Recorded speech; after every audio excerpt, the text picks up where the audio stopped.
नमस्कार, आप देख रहे हैं इंडिया टीवी में हूं पिनाज त्यागी। युद्ध शुरू हो चुका है, युद्ध का कैलेंडर छप चुका है और इस कैलेंडर पर तारीख नोट कर लीजिए। 4 मई को 5 राज्यों के चुनाव के नतीजे आएंगे। क्या 4 मई को दीदी की सरकार जाएगी? क्या 4 मई को मोदी की पार्टी आएगी? असम में क्या होगा, केरलम में क्या होगा और तमिलनाडु में क्या होगा? 4 मई आने में अभी 50 दिन का वक्त है। चुनाव नतीजों से 50 दिन पहले हम 5 राज्यों का ओपिनियन पोल आपको बताने जा रहे हैं। 4 मई को क्या क्या हो सकता है, चुनाव का रुझान आप आज देख लीजिए।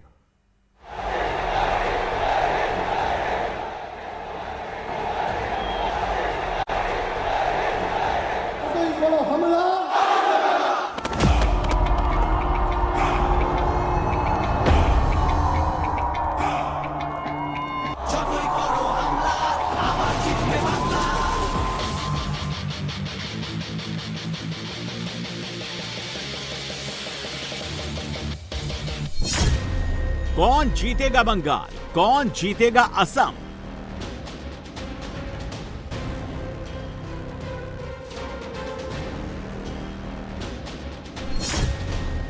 कौन जीतेगा केरल, कौन जीतेगा तमिलनाडु? अब बंगाल से निर्मम सरकार का अंत होकर रहेगा, इसलिए बंगाल के हर कोने से आवाज उठ रही है, जय बीजेपी सरकार। ऐलान जंग, 5 राज्यों का opinion poll. The counting shall be together for all, that is 4th of May 2026. The date of poll shall be 23rd of April. चुनाव आयोग ने 5 राज्यों में इलेक्शन के डेट अनाउंस कर दिए, जंग की तारीखें तय कर दी। Together for all, that is 4th of May 2026. Assam, Kerala, Puducherry में 9 अप्रैल को चुनाव हो जाएंगे। तमिलनाडु में 23 अप्रैल को वोटिंग होगी और बंगाल में 2 फेज में इलेक्शन होंगे, 23 अप्रैल, 29 अप्रैल। सभी 5 राज्यों में चुनाव के नतीजे 4 मई को आएंगे।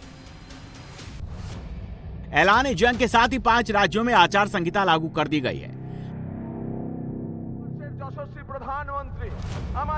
पश्चिम बंगाल में बीजेपी के लिए मिशन इम्पॉसिबल जैसा इलेक्शन है, लेकिन बीजेपी कह रही है कि इस बार मिशन इम्पॉसिबल भी पॉसिबल होगा। जो जनसैलाब उमड़ा है, ये पश्चिम बंगाल की जागती हुई चेतना है, ये उस बदलाव की आहट है जिसका इंतजार वर्षों से किया जा रहा है। पश्चिम बंगाल में दार्जिलिंग की पहाड़ियों से लेकर सुंदरबन के द्वीपों तक, उत्तर बंगाल के चाय बागानों से लेकर कोलकाता की गलियों तक, आज हर जगह पर एक ही चर्चा है, बदलाव चाहिए और ये बदलाव अब होकर रहेगा। साथियों, बंगाल की आत्मा कभी हार मानने वाली नहीं है। बंगाल का नौजवान कभी हार मानने वाला नहीं है। बंगाल की बेटियां कभी हार मानने वाली नहीं है। बंगाल का किसान कभी हार मानने वाला नहीं है। बंगाल में मोदी की पार्टी ने आज तक कभी सरकार नहीं बनाई। बीजेपी को सरकार बनाने के लिए बंगाल में उतने हिंदू वोट चाहिए जितने ममता को मुस्लिम वोट मिलते हैं। ममता को बंगाल में 75% मुस्लिम वोट मिलते हैं। बंगाल जीतने के लिए बीजेपी को 75% हिंदू वोट चाहिए। वोट का यह गणित ऐसा है कि बंगाल में बीजेपी सेंचुरी लगा सकती है, लेकिन वो डबल सेंचुरी नहीं लगा सकती। दूसरी तरफ ममता डबल सेंचुरी से पहले रुक सकती हैं, लेकिन ममता का स्कोर सेंचुरी से नीचे नहीं आ सकता। चुनाव का ऐलान जंग होते ही मैट्रिज IANS ने बंगाल का ओपिनियन पोल किया, जो चौंकाने वाले अनुमान सामने आए हैं। बंगाल के ओपिनियन पोल का डेटा ये रहा आपके सामने, आपके टीवी स्क्रीन पर। बंगाल विधानसभा की 294 सीटों पर अगर आज चुनाव हो जाएं तो टीएमसी को 155 से 170 सीट मिल सकती है। यानी बंगाल में फिर से ममता की सरकार बनती दिख रही है।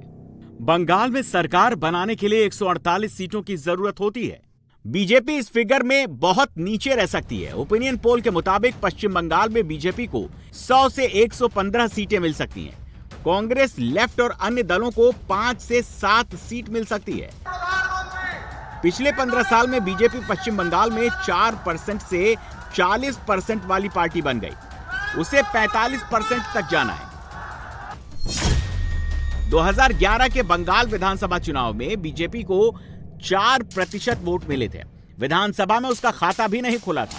285 सीट पर बीजेपी कैंडिडेट की जमानत जब्त हो गई थी। 2016 के चुनाव में बीजेपी को 10% वोट मिले थे। उसे 3 सीटों पर विजय मिली थी, लेकिन 263 सीटों पर बीजेपी की जमानत जब्त हो गई थी। 2021 के चुनाव में बीजेपी ने जबरदस्त जंप लगाया। 2021 में बीजेपी 293 सीटों पर लड़ी। उसे 38% वोट मिले। 77 सीटों पर बीजेपी को जीत मिली। 2026 का चुनाव सामने है। ओपिनियन पोल के मुताबिक बीजेपी को 41 से 43% वोट मिल सकते हैं और वो 100 से 115 सीट जीत सकती है।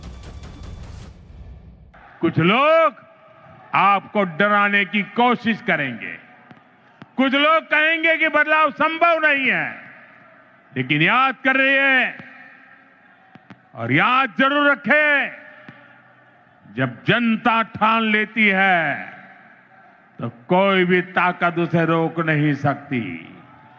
और बंगाल की जनता ने जब भी ठाना है, इतिहास बदल कर दिखाया है। इस ऐतिहासिक ब्रिगेड मैदान में वही आत्मविश्वास मेरी आंखों के सामने दिखाई दे रहा है। याद रखिए, इस बार चुनाव सिर्फ सरकार बदलने का नहीं है। इस बार चुनाव बंगाल की आत्मा को बचाने का चुनाव है। इस बार चुनाव व्यवस्था बदलने का है। इस बार चुनाव कटमनी से छुटकारे का है। इस बार चुनाव डर से मुक्ति का है। बंगाल चुनाव इस वक्त जिस मोड़ पर खड़ा हुआ है, वहां 5% शिफ्ट से नतीजे बदल सकते हैं। 2021 के वोट शेयर में 5% जोड़कर बीजेपी 38 से 43% हो सकती है। टीएमसी का 5% वोट शेयर घट गया तो वो 48 से 43% पर आ जाएगी। ऐसी सूरत में बंगाल का चुनाव पूरी तरह से ओपन हो सकता है। बंगाल के चुनाव में ममता की पार्टी को जो प्रीमियम वोट मिलता है वो खत्म हो सकता है। बात करें आज की, तो अगर आज वोट पड़ जाए तो टीएमसी को 43 से 45% तक वोट मिल सकता है। बीजेपी 41 से 43% वोट हासिल कर सकती है और अन्य दलों को 13 से 15% वोट हासिल हो सकता है।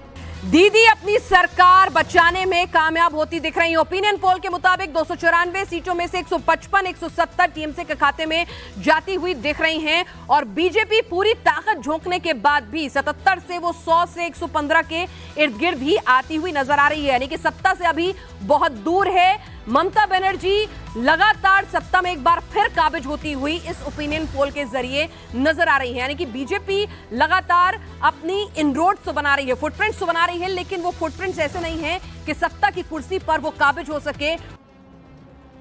सीटों के मामले में मोदी की पार्टी दीदी की पार्टी से बहुत पीछे दिख रही है, लेकिन वोट के मामले में गैप 2% से कम रह गया है।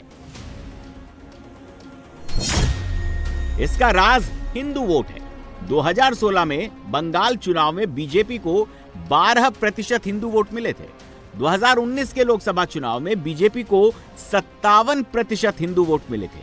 2021 के बंगाल विधानसभा चुनाव में बीजेपी को 50% हिंदू वोट हासिल हुए और 2024 के लोकसभा चुनाव में भी बीजेपी ने 50% हिंदू वोट की टैली मेंटेन की। बंगाल एकमात्र ऐसा राज्य है जहां पर upper caste Hindu voter BJP के साथ नहीं बल्कि ममता बनर्जी के साथ है। ममता के लिए यह चुनाव अब तक का सबसे टफ चुनाव है। ममता के खिलाफ 15 साल की एंटी इनकम्बेंसी है। ममता के खिलाफ सबसे ज्यादा प्रोटेस्ट पिछले 1 साल में हुए। पिछले 1 साल में ही हुमायूं कबीर ने मुर्शिदाबाद में बाबरी का भूत खड़ा किया है। बाबरी मस्जिद के नाम पर हुमायूं कबीर ने ममता के मुस्लिम वोट को तोड़ने की कोशिश की है। बाबरी का रिजल्ट अभी सामने आना बाकी है, फिर भी यह कहना पड़ेगा कि ममता डटी हुई हैं, ममता ने सरेंडर नहीं किया है। रीजन वाइज ओपिनियन पोल का डेटा देखिए। नॉर्थ बंगाल की 54 सीटों पर नेक टू नेक फाइट है। जिस रीजन में बीजेपी सबसे स्ट्रांग है, वहां भी दीदी की पार्टी ने मामूली बढ़त बना रखी है। नॉर्थ बंगाल की 54 सीटों में टीएमसी को 22 से 26 सीटें, बीजेपी को 21 से 25 और अन्य को 0 सीटें मिलने का अनुमान है। ममता बनर्जी की सरकार को रिटेन करने वाला रीजन है साउथ बंगाल। कोलकाता रीजन को मिलाकर यहां सबसे ज्यादा 183 सीटें हैं।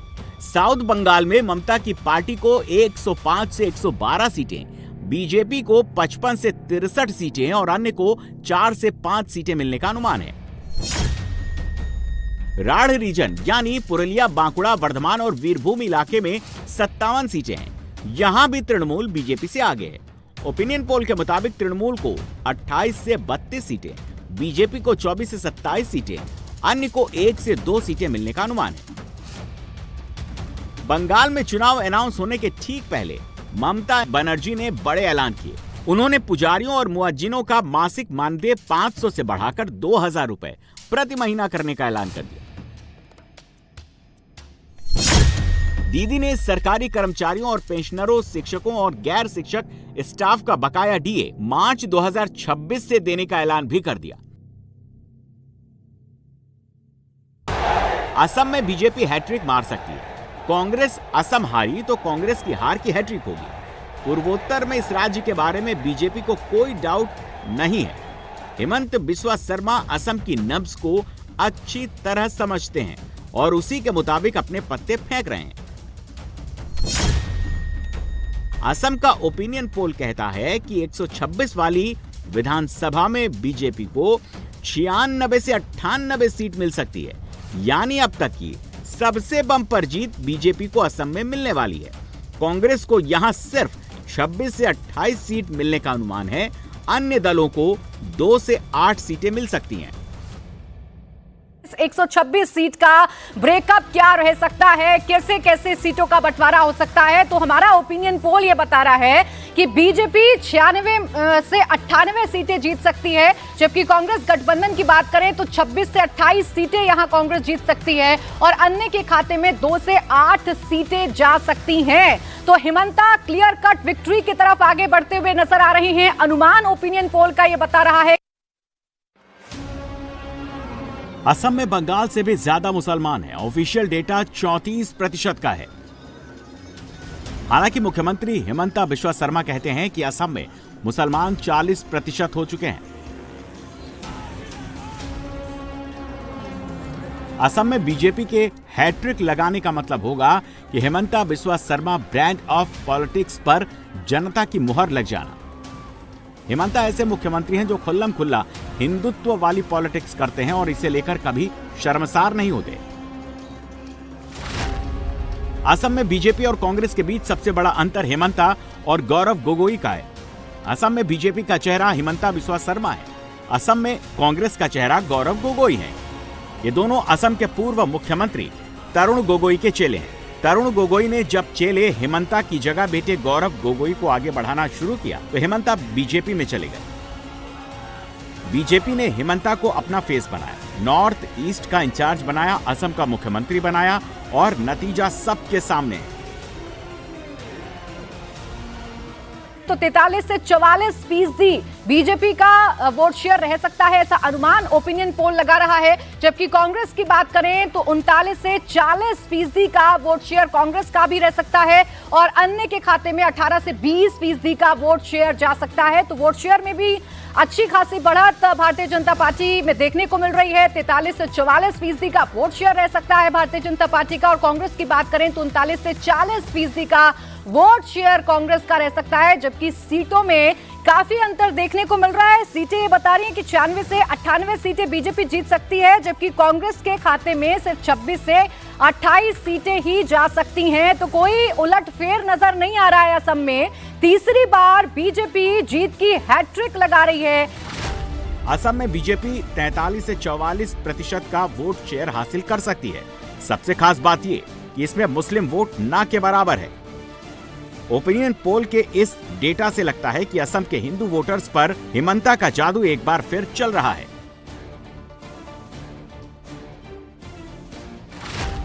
2016 के चुनाव में असम के 57% हिंदुओं ने बीजेपी को वोट दिया। 2021 के चुनाव में 65% हिंदू वोट बीजेपी को मिले थे। 2026 के ओपिनियन पोल से लगता है कि हिमंता 70% हिंदू वोट का टारगेट पूरा कर सकते हैं।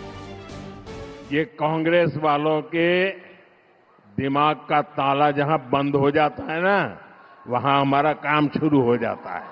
भाजपा का मंत्र है, जो विकास की दौड़ में पीछे रह गया उसे प्राथमिकता देना। कांग्रेस की सरकारें बॉर्डर एरिया को देश के अंतिम गांव मानती थी। हम बॉर्डर के गांवों को देश के पहले गांव मानते हैं। नॉर्थ ईस्ट से आपको लेकर चलते हैं साउथ। तमिलनाडु में चुनाव है, यहां कभी बीजेपी सरकार में नहीं रही। केरल में भी बीजेपी 0 है। साउथ में बीजेपी के लिए इन चुनावों में लूज करने के लिए ज्यादा कुछ नहीं है, लेकिन गेन करने के लिए बहुत कुछ है। तमिलनाडु के एक्टर विजय एक्स फैक्टर बनकर आए हैं। दिल्ली में सीबीआई ऑफिस से निकलते समय उनका ये अंदाज देखिए। पॉलिटिकल पिच पर पहली बार बैटिंग के लिए उतरे विजय ने एनडीए और इंडी दोनों गठबंधन की नींद उड़ा रखी है। ओपिनियन पोल कहता है कि टीवीके के थलपति विजय करीब 15% वोट हासिल कर सकते हैं। ये वोट शिफ्ट मुख्यमंत्री स्टालिन की कुर्सी छीन सकता है। तमिलनाडु में ऐसा कभी नहीं हुआ कि कोई मुख्यमंत्री तीसरी बार चुनाव जीतकर सत्ता में वापसी करे। जयललिता की पार्टी कमजोर हुई तो स्टालिन ऐसा ख्वाब देखने लगे, लेकिन 4 मई को स्टालिन का ख्वाब टूट सकता है।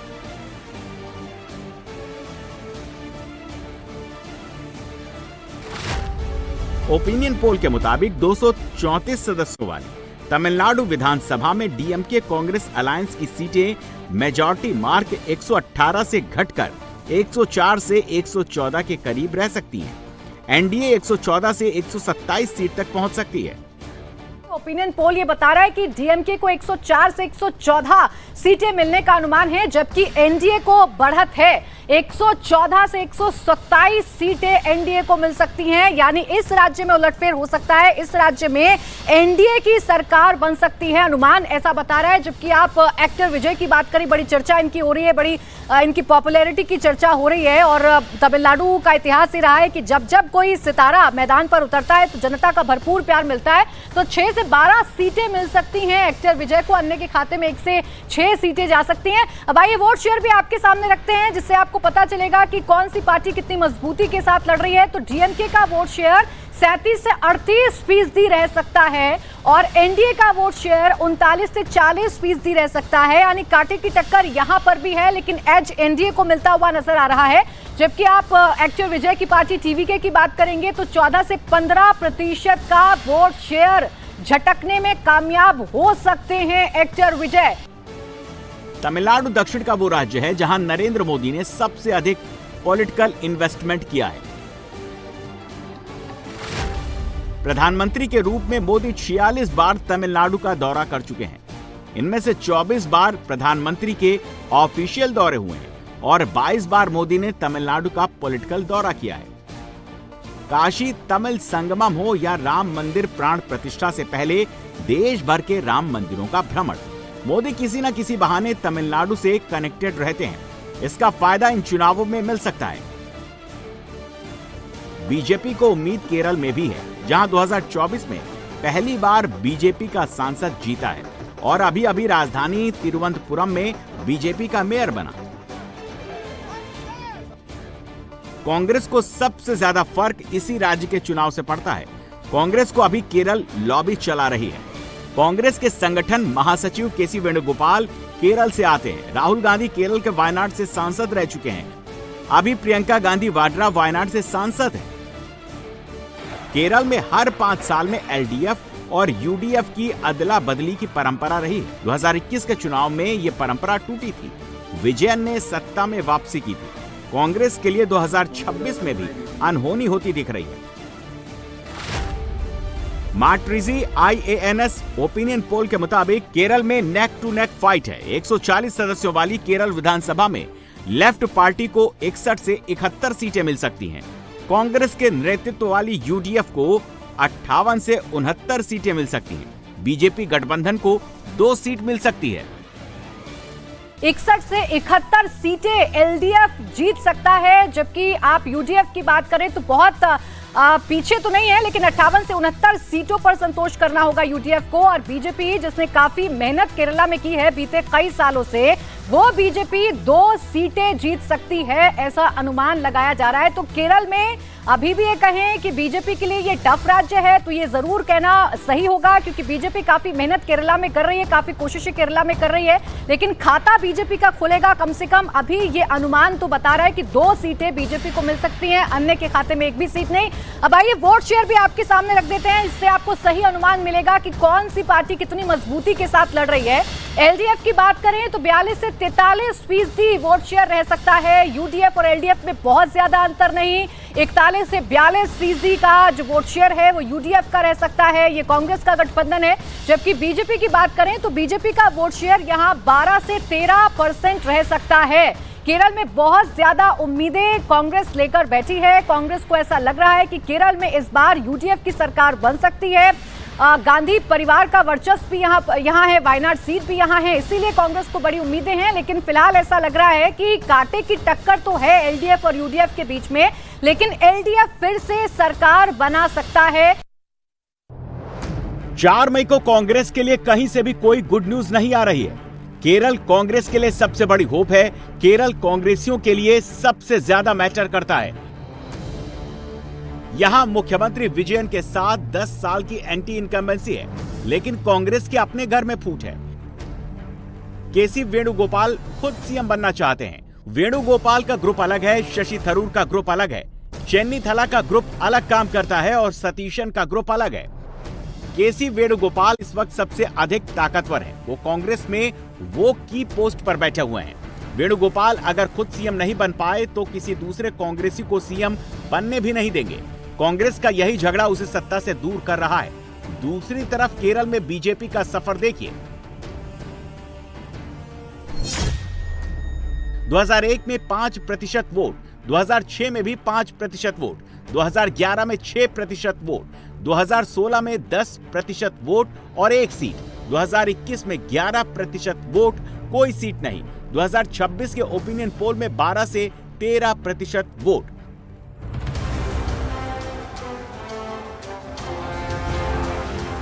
मोदी की पार्टी केरल में सरकार नहीं बनाने जा रही, लेकिन 26 के चुनाव में भी वो आगे बढ़ रही है। राहुल की कांग्रेस जहां है वहां से हिल भी नहीं पा रही है।